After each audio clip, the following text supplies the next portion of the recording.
Bismillahirrahmanirrahim. Assalamualaikum warahmatullahi taala wabarakatuh. Hari ini kami akan menerangkan berkenaan dengan BSK. BSK merupakan bahagian sokongan keluarga. Baiklah. Tujuan BSK ini diwujudkan adalah bagi memastikan perintah nafkah yang dikeluarkan oleh Mahkamah Syariah dipatuhi dan dilaksanakan oleh bekas suami ataupun bekas bapa terhadap bekas isteri ataupun bekasan anak mereka. Sebagai contoh, jika bekas suami ataupun bapa enggan membayar, maka pihak BSK akan mengadakan perjumpaan dan akan mengadakan rundingan bagi menyelesaikan masalah ini. Bahagian sokongan keluarga BSK merupakan satu bahagian yang ditubuhkan di bawah Jabatan Kehakiman Syariah Malaysia iaitu JKSM susulan daripada memuncaknya kes berkaitan dengan pengabaian perintah nafkah anak dan memerlukan perhatian dan serta tindakan khusus oleh pihak kerajaan. Rentetan daripada permasalahan itu, Kerajaan Malaysia melalui Mesyuarat Majlis Kebangsaan bagi Hal Ehwal Agama Islam Malaysia iaitu MKI telah bersetuju agar Jabatan Kehakiman Syariah Malaysia iaitu JKSM menubuhkan bahagian sokongan keluarga BSK.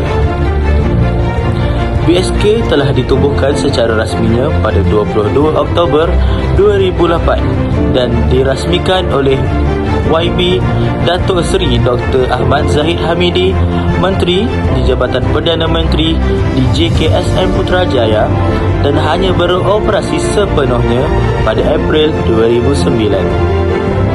Tumpuan bahagian ini adalah berkaitan tentang permasalahan nafkah anak ataupun isteri yang mana tidak dijalankan dengan sewajarnya oleh bekas suami ataupun bekas bapa terhadap anak-anak dan juga bekas isteri mereka.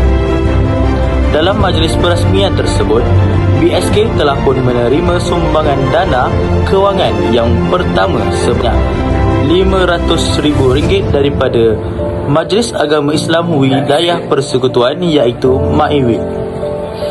Dan bagi merealisasikan tujuan penubuhannya pada bulan April 2009, BSKA di pusat JKSM telah pun menghantar pegawai dan kaki tangan ke setiap negeri di seluruh negara termasuk negeri Johor.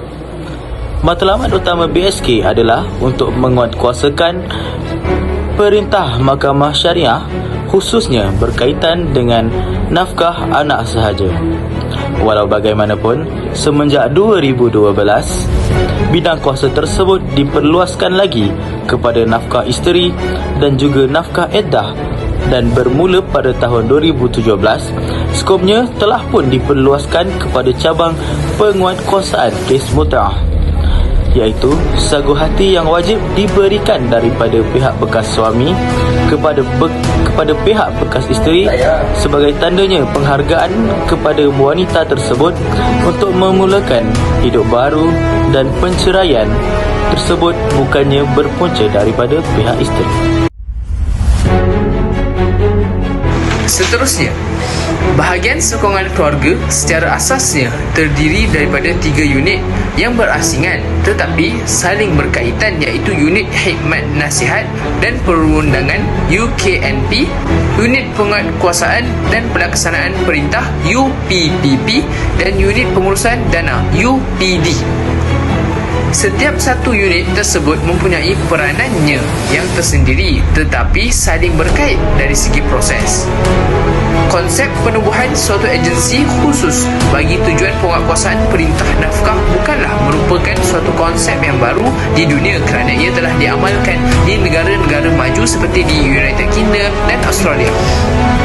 Negara seperti Amerika Syarikat, United Kingdom, Australia, New Zealand dan negara Islam Maghribi, konsep penguatkuasaan perintah nafkah ini sudah sedia wujud dan berfungsi sebagai agensi yang mentaksir, mengutip dan menguatkuasakan nafkah dan telah terbukti keberkesanannya. Walaupun masih ada ruang tertentu bagi tujuan penambahbaikan, yakni dikira sebagai sistem baru. Di Australia, misalnya Australian Child Support Agency yang disedia oleh Australian Government Department of Human Service di bawah Australian Government's Child Support Scheme adalah badan yang mengelola urusan berkaitan saraan nafkah anak. Baiklah, seterusnya ialah model yang digunakan pakai oleh agensi ini telah dikaji dan dijadikan panduan di dalam penubuhan BSK. Walau bagaimanapun, berasaskan prinsip keadilan syariah, model BSK pada hari ini merupakan satu sistem hybrid, yakni sistem campuran kepada sistem yang sedia ada, apabila satu unit khusus diwujudkan di bawah BSK yang bertanggungjawab untuk memberikan bantuan kewangan dalam bentuk pendahuluan kepada pemiutang penghakiman yang terdiri daripada ibu-ibu dan anak-anak yang teraniaya. Sementara menunggu perintah nafkah yang mereka perolehi dilaksanakan dan dikuatkuasakan oleh unit penguatkuasaan dan pelaksanaan perintah BSK. Terdapat panel peguam syar'i di bawah UPPP ini yang berperanan mewakili bekas isteri, bekas ibu ataupun penjaga kepada anak yang diabaikan nafkahnya melalui instrumen penguatkuasaan yang diperuntukkan oleh enakmen negeri yang berkuat kuasa bagi menuntut kembali hak mereka menerusi mahkamah syariah ini. Perkhidmatan yang ditawarkan oleh BSK adalah secara percuma. Antara kriteria pengadu berdaftar di BSK Johor ada 5 kriteria. Yang pertama ialah pengadu telah memperolehi perintah dari mahkamah syariah berkaitan nafkah anak, nafkah isteri, nafkah idah dan mut'ah. Yang kedua pula ialah pengadu yang mempunyai masalah nafkah anak, nafkah isteri, nafkah idah dan mut'ah sahaja yang mana telah diabaikan pembiayaannya oleh suami ataupun bekas suami. Baiklah, yang ketiga pula berlakunya tunggakan nafkah 3 bulan dan ke atas.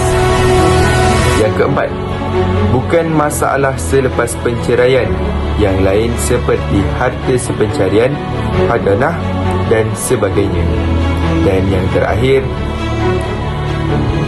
bukan masih di dalam prosiding tuntutan nafkah atau masih belum memperolehi perintah nafkah anak, nafkah isteri, nafkah idah dan mut'ah.